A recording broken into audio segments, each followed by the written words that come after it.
चरण पादुका माथे पर रखने वाले, चरण पादुका माथे पर रखने वाले वो लोग धरती की गोद में गिरकर सजीव तड़प रहे हैं।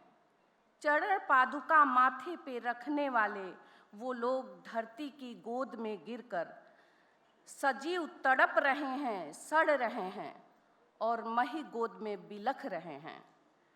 पाँवों के सालवों से आलिंगनबद्ध होकर रूई के फाहे कवच बनकर माटी से अपने रिश्ते भुला चुके हैं।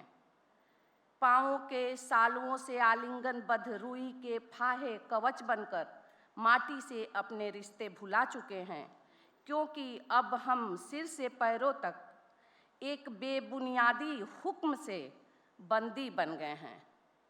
क्योंकि अब हम सिर से पैर तक एक बेबुनियादी हुक्म से बंदी बन गए हैं।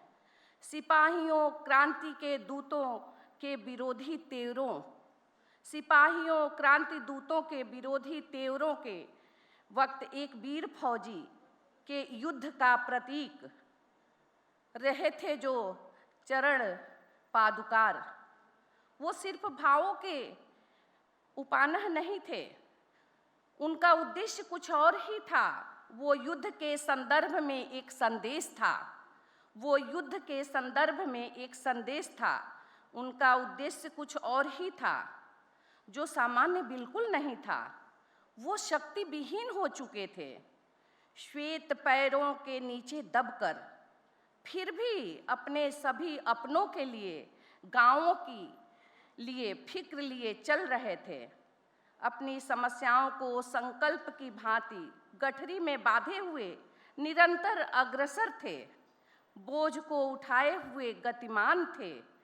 अपनी स्वतंत्रता के लिए बुलंद आवाज में क्रोध भरे नारे, उनके उन्हीं आवाज़ों ने सत्याग्रह आंदोलन को आरंभ किया।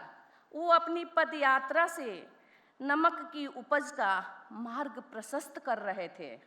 भारत छोड़ो कहने वाले सभी क्रांति दूत मील का पत्थर थे। निडर होकर स्वतंत्रता के पथ पर अग्रदूत बनकर बढ़ते हुए युद्ध के बिगुल रणभेरी को भुला देने के लिए ढोल की आवाजें जंजीरें तोड़कर स्वतंत्रता की धड़कनों को विस्तार देने के लिए जमीनी सामंजस्य समझौतों के प्रत्यक्ष प्रमाण बन सिर्फ साक्ष्य रह गए हैं।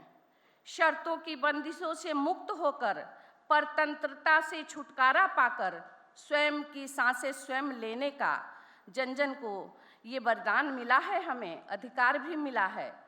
जब हमें हल मुहैया किया गया तब अपनी जमीन जोतने का अधिकार मिला।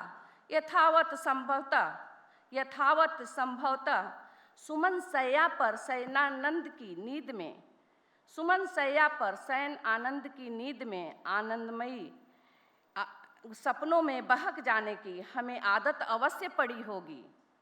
बड़े संयम से लौह कुंजियों पर अपना हक जमा कर, लौह चरण पादुका पहन कर हमें रहना पड़ा। संभवतः अचानक तभी करुण क्रंदन, भूखे पेट से निकलती आवाज़ों के प्रति मायूसी के मुखरित स्वर, चुप्पी के स्वर, दर्द वेदना से पिघलते अनेक दिलों को झंकृत करते हुए, खंडित करते हुए हम सभी लोग अपने अपने लिए स्वार्थ में डूबकर रैन बसेरा बनाने में लग गए।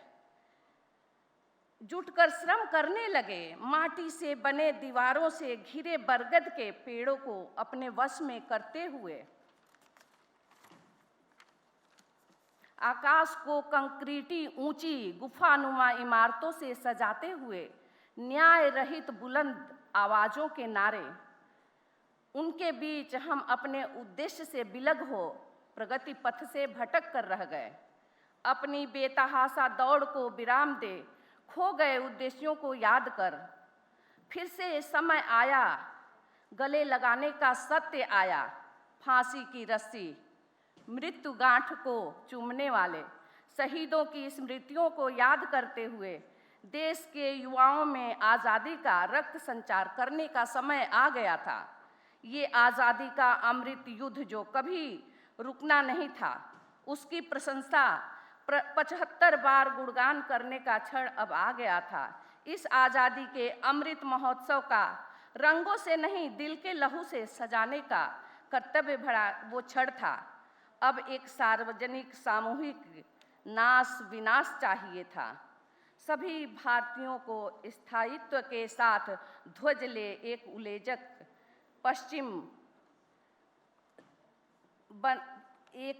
सभी भारतीयों को अस्तित्व के ध्वज को लेकर एक उलेजक की तरह पश्चिम की तरफ बन यथावत उड़ना चाहिए था। हर दिल को तिरंगे में मूर्धन्य में लिपट कर चले जाना चाहिए था। सभी देशवासियों का स्वर राष्ट्रीय गान जन गण मन बनकर गूंजना चाहिए था। हमारा जवान महान, हमारा भारत महान, मेरा देश महान, मेरा भारत महान। जय हिंद, जय भारत।